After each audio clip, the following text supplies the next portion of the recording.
السلام علیکم ورحمۃ اللہ وبرکاتہ۔ تمام شہریان مالیگاؤں سے یہ اپیل کی جا رہی ہے کہ اس وقت کرونا وائرس کی وجہ سے ہمارے شہر میں بلکہ ہمارے پورے ملک میں لاک ڈاؤن کی کیفیت ہے، اور لاک ڈاؤن کی وجہ سے کاروبار بند ہے، مذہبی اجلاس بند ہے، مساجد میں بھی محدود لوگوں کو نماز پڑھنے کی اجازت ہے، حتیٰ کہ جمعہ کا بھی یہی معاملہ ہے۔ اور اب ہمارے درمیان ایک ایسا مبارک مہینہ سایہ فگن ہونے والا ہے جسے ہم رمضان المبارک کہتے ہیں، اور یہ سارے مہینوں کا سردار ہے، اور پورا کے پورا مہینہ ہی برکت والا ہے۔ اور رمضان شریف میں ہمارے معمولات میں کچھ اضافہ ہوتا ہے کہ ہم لوگ تراویح وغیرہ کا اہتمام کرتے ہیں۔ اس وقت چند گزارشات جو ہے وہ آپ کی خدمت میں پیش کرنا ہے۔ پہلی چیز تو یہ ہے کہ ماہ رمضان شریف میں کثرت کے ساتھ توبہ استغفار کریں، کلمہ شریف کا ورد کریں، اس لیے کہ رمضان شریف میں خاص اس کی ترغیب دی گئی ہے کہ جو کثرت سے کلمہ شریف پڑھتا ہے اللہ تعالیٰ اسے اپنے محبوبوں میں شمار فرماتا ہے۔ سحری میں، افطار میں کثرت سے دعاؤں کا اہتمام کریں، کیونکہ روزے دار کی دعا رد نہیں ہوتی، دعا قبول ہوتی ہے۔ اور دعا کرے کہ پوری دنیا سے یہ بلا چلی جائے، یہ وبا چلی جائے، اور بالخصوص ہمارے پیارے ملک ہندوستان سے یہ بلا اور وبا ختم ہو جائے،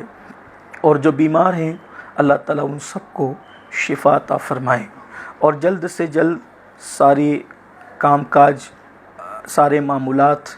بحال ہو جائیں، اس کے لیے خاص دعا کریں۔ لیکن رمضان شریف میں افطار کے وقت جو ہے وہ ہم افطاری خریدنے کے لیے جو جاتے ہیں، کوشش کریں کہ بھیڑ میں جانے سے پرہیز کریں، جانے کو ضروری سمجھیں تو ماسک وغیرہ کا استعمال کریں۔ اور اسی طرح سے بہت سارے لوگ جو ہے وہ اپنی ٹیرس پر یا اپنے گھروں میں بھیڑ اکٹھا کر رہے ہیں نماز کے لیے، تو بہتر یہی ہے کہ آپ اپنے گھر کے لوگوں کے ساتھ ہی باجماعت نماز ادا کریں، گھر کے لوگوں کے ساتھ بھیڑ اکٹھا نہ کریں۔ اور تراویح کے لیے بھی آپ لوگوں سے گزارش کی جاتی ہے کہ تراویح میں بھی بھیڑ اکٹھا نہ کریں جب تک کہ حکومتی سطح پر یہ لاک ڈاؤن کی پابندیاں ہیں، اس وقت تک تراویح میں بھی بھیڑ اکٹھا نہ کریں۔ ظاہر سی بات ہے، جب ہم فرض نمازوں کو اپنے گھروں میں ادا کر رہے ہیں تو تراویح جو ہے فرض تو نہیں ہے، سنت ہے،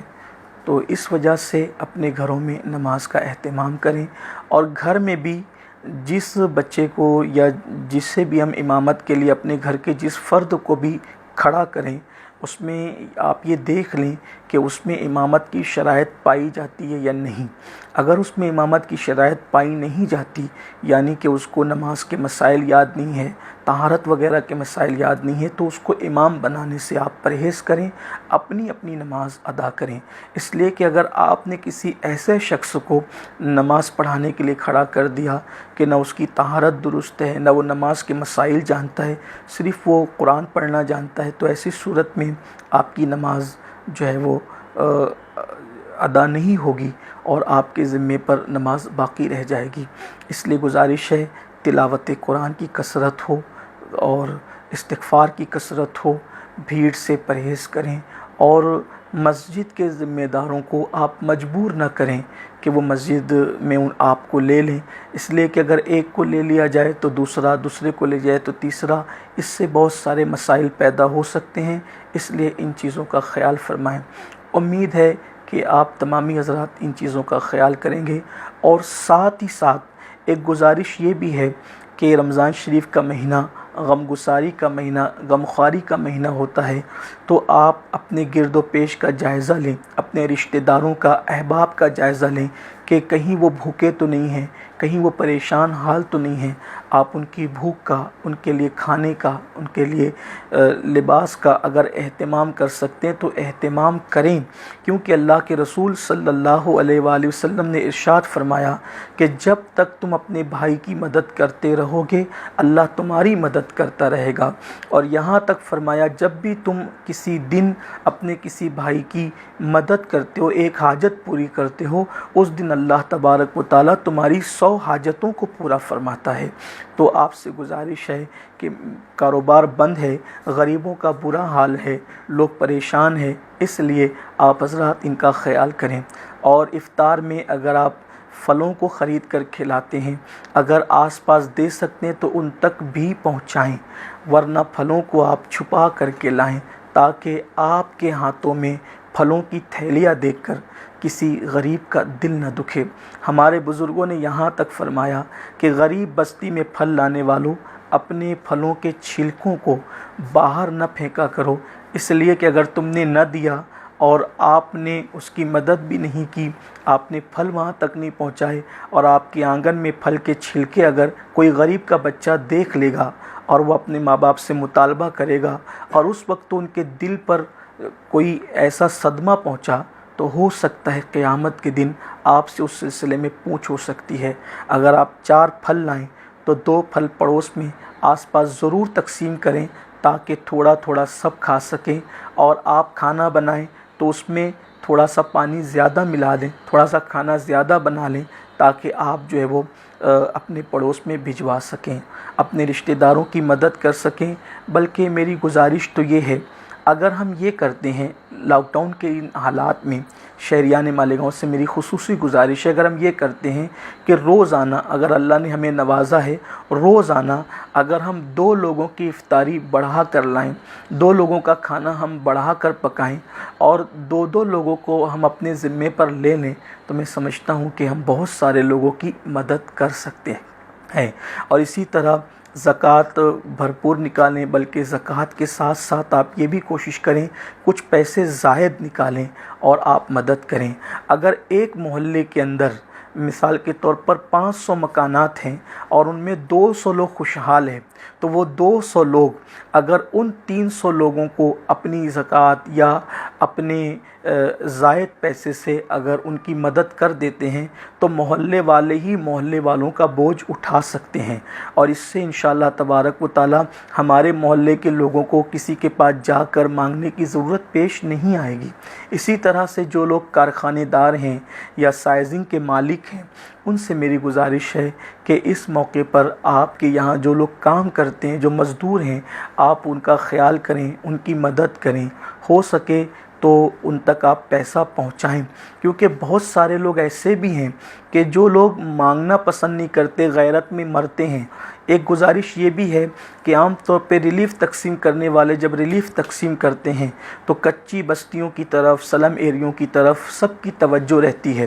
پھر ایسا بھی ہوتا ہے کہ کچھ لوگ جن کو مانگنے کی عادت ہوتی ہے وہ لوگوں کے پاس جا کر کے مانگ لیتے ہیں، لیکن کچھ ایسے عزت دار لوگ ہیں، جو شریف لوگ ہیں، جو مانگنے کے لیے شرماتے ہیں اور وہ کسی کے آگے ہاتھ نہیں پھیلاتے غیرت کی وجہ سے، تو ایسے موقع پر ہماری ذمہ داری بنتی ہے کہ ہم ان کے حالات کو خاموشی سے معلوم کریں اور ان تک پہنچائیں۔ یقیناً غریب بستی میں بھی آپ جا کر مدد کریں، لیکن ایسا بھی ہو سکتا ہے کہ پکی بستیوں میں بھی کوئی گھر ایسا ہوگا جہاں کھانا نہیں پکا ہوگا، اور وہ غیرت کی وجہ سے اور شرم کی وجہ سے ہمیں نہیں بول پا رہے ہیں، تو ہمیں چاہیے کہ ہم ان کا خیال کریں۔ گفتگو طویل نہ ہو، مجھے مختصر بات کرنی، لیکن ایک بات میں آپ سے عرض کرنا چاہتا ہوں، اسی پر بات مکمل کرتا ہوں۔ بات یہ ہے کہ ایک مرتبہ حضرت امام حسین رضی اللہ تعالیٰ عنہ کا ایک دوست آپ کے دروازے پر آیا اور اس نے کہا کہ حضرت میں مقروض ہوں اور پریشان حال ہوں، میرے بچے بھوکے ہیں، آپ میری مدد فرمائیں۔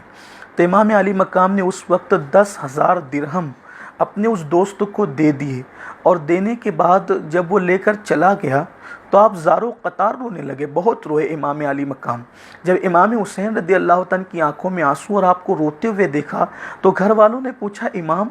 آپ نے اپنے دوستوں کی مدد کی 10,000 درہم سے، پھر بھی آپ رو رہے ہیں، رونے کی وجہ کیا ہے؟ تو امام علی مقام نے فرمایا، یہ میرا دوست ہے اور میں اس لیے رو رہا ہوں کہ اس کو ضرورت پڑی تو اس کو مانگنا پڑا، حالانکہ دوست ہونے کی حیثیت سے میری ذمہ داری یہ بنتی تھی کہ میں اس کے حالات سے باخبر رہتا اور اس کو مانگنے سے پہلے اس کی مدد کرتا۔ اس کو مانگنے کی ضرورت کیوں پیش آئی؟ قیامت کے دن میں اللہ کی بارگاہ میں کیا جواب دوں گا؟ یہ ہمارے بزرگوں کی سوچ تھی، فکر تھی کہ مانگنے سے پہلے میں اس کے حالات سے باخبر کیوں نہ ہوا کہ اس کو مانگنے کی ضرورت پیش آئی۔ اسی طرح آپ یہ انتظار مت کیجئے کہ آپ کے رشتہ دار آپ کے پاس آ کر مانگیں گے، آپ کے پاس پڑوس آپ کے پاس آ کے مانگیں گے۔ مانگنے کا انتظار مت کیجیے، آپ خود خاموشی سے پتہ لگائیے اور ہو سکے تو ان کی عزت نفس کا خیال کرتے ہوئے ان تک یہ پہنچانے کی کوشش کیجیے۔ اس کی وجہ یہ ہے کہ جو چیز چھپا کر دی جاتی ہے اس کا درجہ تشہیر کر کے دینے کے برابر نہیں ہوتا، اس لیے کہ تشہیر کر کے دینا اور بات ہے اور چھپا کر دینا اور بات ہے، اور جو نیکی چھپا کر کی جاتی ہے اس کے درجات کچھ اور ہی ہوا کرتے ہیں۔ اس لیے میری گزارش ہے ان چیزوں کا بھی خیال کیا جائے، اور ماہ رمضان شریف میں گیم کھیلنا اور اسی طرح سے شور شرابہ کرنا، ہو لپاڑ کرنا یہ اپنا کام نہیں ہے۔ اپنے پورے وقت کو عبادت میں گزاریں۔ اللہ تعالی ہم سب کو توفیق عطا فرمائیں۔ امید ہے کہ شہریان مالیگاؤں، گنبد و مینار کے میرے شہر عزیز کے لوگ ہماری باتوں پر توجہ کرتے ہیں، اور وہ ان باتوں پر بھی توجہ فرمائیں گے اور ان باتوں پر عمل کرنے کی کوشش کریں گے۔ السلام علیکم ورحمۃ اللہ وبرکاتہ۔